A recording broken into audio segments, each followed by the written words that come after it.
নমস্কার বন্ধুরা, আবার চলে এসেছি একটা নতুন রেসিপির সাথে। বন্ধুরা যে যেখান থেকে আমার ভিডিওগুলো দেখছেন, আশা করি সবাই ভালো আছেন, আমিও ভালো আছি। আজকে আবার আমি রাত্রের বেঁচে যাওয়া ভাত দিয়ে রুটি করব।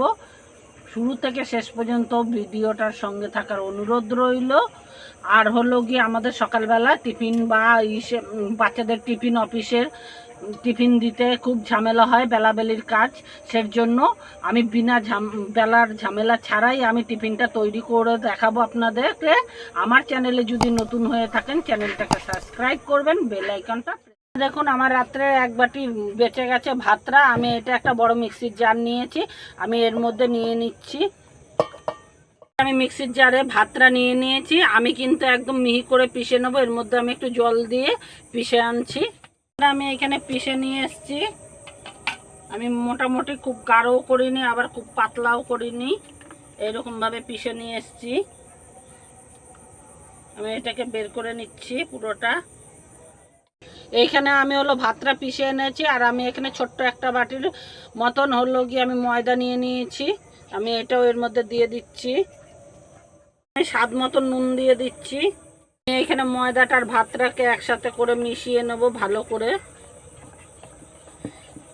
এইখানে আমি মেশানোর পরে আমার যদি মনে হয় যে আমার একটু জল প্রয়োজন, আমি সেইভাবে আমি কিভাবে গোলাটা গুলবো আপনারা দেখুন, নাহলে বুঝতে পারবেন না। আমি যে মিক্সিটা বেটে নিয়েছিলাম, আমি তার মধ্যে জল দিয়ে নিয়েছি। আমি এখানে অল্প অল্প করে জল দেবো, আর গোলাটাকে আমি একটু ঠিক করে করে নেব। এটার মধ্যে যেন কোনো রকম বুটি বুটি না থাকে। দলা দলা যদি থাকে তাহলে কিন্তু রুটিটা ভালো হবে না। সেটা খেয়াল রাখতে হবে যেন একদমই দলা না থাকে। এইভাবে ভালো করে মিশিয়ে নিতে হবে, যাতে এই ভাতের মধ্যে ময়দা দেওয়া হয়েছে সেই হিসেবে। সকালবেলা কিন্তু আমাদের হাতে খুবই টাইম কম থাকে, অফিস বা হলো বাচ্চাদের স্কুলে পাঠানোর জন্য খুবই তাড়া থাকে। এইভাবে যদি রুটিটা চট জলদি করে দিতে পারেন, তাহলে কিন্তু আমাদের টাইমটা অনেকটাই বেঁচে যায় হাতে।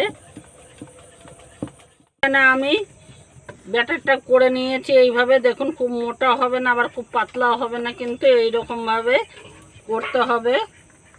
আপনারা দেখে বুঝতেই পারছেন কীরকমভাবে ব্যাটারটা তৈরি করতে হবে। আমার ব্যাটারটা তৈরি হয়ে গেছে। এখানে আমি একটা মগের মধ্যে নিয়ে নিচ্ছি হাতা দিয়ে, যাতে আমার দিতে অসুবিধা না হয়। আমি যেহেতু কাঠে জালে ভিডিওটা করি, সেই হিসেবে কিন্তু আমার দোয়াতে খুবই আগুনের তাপ লাগে হাতে, সেজন্য আমি হাতা করে এখানে দিয়ে নিচ্ছি খানিকটা। আমি ভরে নিলাম। এখানে আমি তাওয়াটা বসিয়ে দিয়েছি, আর আমি এইখানে একটা সাদা কাপড় দিয়ে মুছে নিচ্ছি তাওয়াটাকে পরিষ্কার করে। আর এইখানে আমি যে মগের মধ্যে ব্যাটারটা রেখেছিলাম, আমি সেটা দিয়ে দিচ্ছি। খুব বেশি দেবো না আমি। এবার দিয়ে আমি এরকমভাবে ঘুরিয়ে দেবো গোল করে।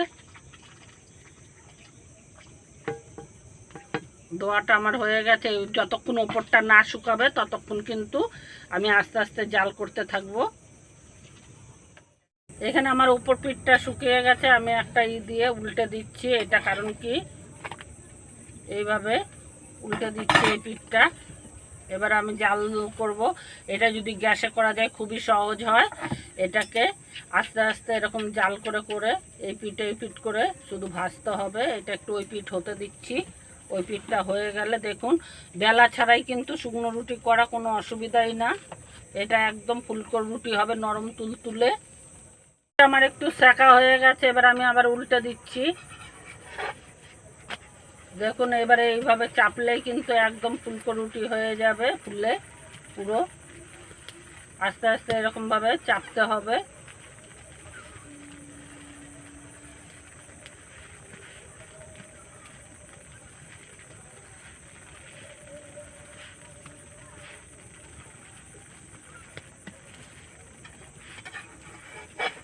এটা উল্টে পাল্টে শুধু ভাজতে হবে, তাহলেই দেখবেন কি সুন্দর ফুলে উঠবে।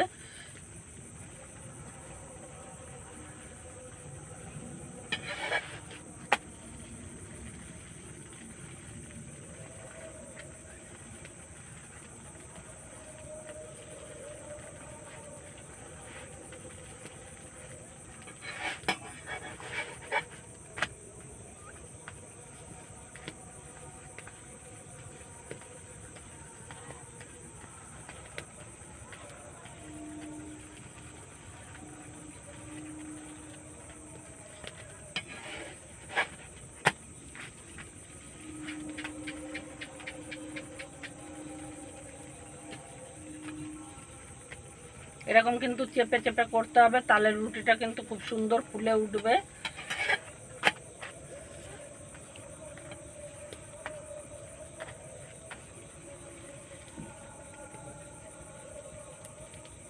দেখুন কি সুন্দর ফুলে উঠছে, একদম ফুলকো হয়েছে রুটিটা। বন্ধুরা বেলা ছাড়াও কিন্তু কত সুন্দর ফুলকো ফুলকো রুটি করা যায়। এইরকম বাচ্চারা থেকে বড়রা সবাই কিন্তু এই রুটিটা খেতে খুবই ভালোবাসে। আমি এটাকে নামিয়ে নিচ্ছি।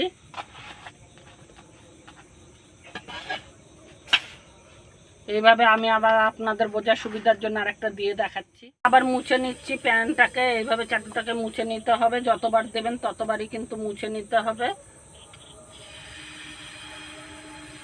দিয়ে সঙ্গে সঙ্গে কিন্তু ঘুরিয়ে নিতে হবে গোল করে রুটিটাকে, আবার শুকানো পর্যন্ত, উপরে যাতে শুকায় সেই পর্যন্ত অপেক্ষা করব আমি।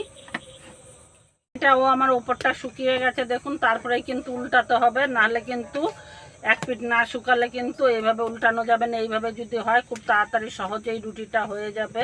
এরকম উল্টাতে হবে, আর অল্প অল্প করে চাপলেই দেখুন খুব ইসেই কিন্তু আপনারা জালটা যদি ঠিক থাকে তাহলে কিন্তু ফুলতে বেশিক্ষণ দেরি নেবে না।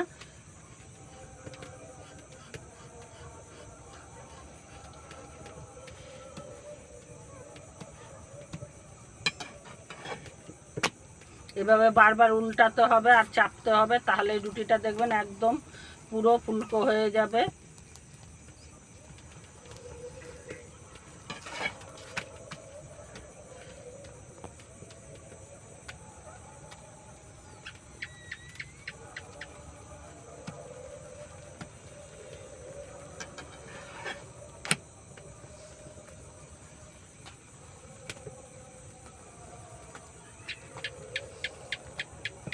এইখানে যদি গোলাটা আর ইটা ঠিক হয় তাহলে কিন্তু রুটি একদম ফুলকো ফুলকো হবে, সেটা কিন্তু অন্যরকম হবে না। দেখুন কত সুন্দর ফুলে উঠছে রুটিটা, একদম এরকম ফুলকো ফুলকো হবে। যেইভাবে আমি ইটা তৈরি করলাম, ব্যাটারটা তৈরি করলাম, সেইভাবে যদি আপনারা ব্যাটারটা তৈরি করেন এরকম প্রত্যেকটা রুটি কিন্তু ফুলকো হবে।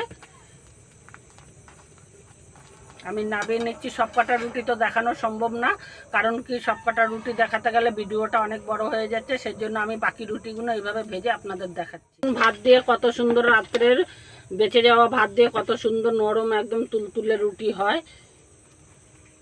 দেখুন, দেখে আপনারা বুঝতেই পারছেন কতটা নরম তুলতুলে হয়েছে।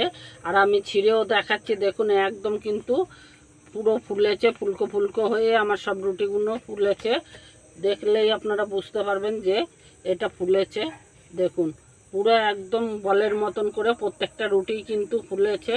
আমি আরেকটাও আপনাদের দেখাচ্ছি, দেখুন। আপনারা না দেখলে কিন্তু বা করে না খেলে বিশ্বাসই করবেন না যে এত সুন্দর রাত্রের বেঁচে যাওয়া ভাত দিয়ে ফুলকো ফুলকো রুটি হয়। গরমে আমি খুলতে পারছি না, এটা একটু ঠান্ডা আছে। দেখুন কত সুন্দর নরম, বাচ্চার থেকে বুড়ো সবাই কিন্তু খেতে পারবে একদম। আর কদিন আপনি একদম স্টোর করে রাখতে পারেন। রুটিগুলো কিন্তু প্রত্যেকটাই সুন্দর হয়েছে আর পাতলা হয়েছে, কত সুন্দর দেখুন। এইরকম সহজ সহজ রেসিপি পেতে আমার চ্যানেলটাকে সাবস্ক্রাইব করবেন, বন্ধুদের সঙ্গে অনেক অনেক শেয়ার করবেন, লাইক দেবেন। আবার দেখা হচ্ছে একটা নতুন রেসিপির সাথে, ততক্ষণ সবাই সুস্থ থাকবে।